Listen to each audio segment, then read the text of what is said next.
ரோஷமுள்ள மருமகன். ஒரு ஊரில் ஒரு பணக்கார மாமியார் இருந்தார்.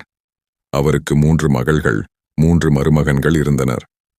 தன் மருமகன்கள் எல்லாம் நிஜமாகவே தன் மீது அன்பு வைத்திருக்கிறார்களா என்று சோதிக்க மாமியார் விரும்பினார்.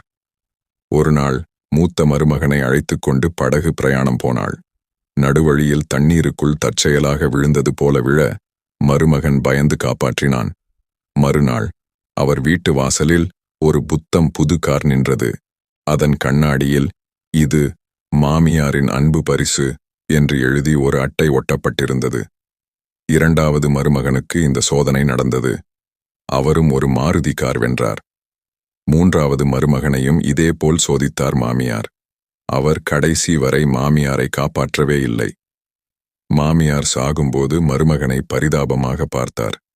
அதற்கு 3வது மருமகன், "போய்த் தொலை, எனக்கு கார் வேண்டாம், சாகிற வரைக்கும் சைக்கிளிலேயே போயிருக்கிறேன். பொண்ணா வளர்த்து வச்சிருக்க?" என்று கேட்டான்.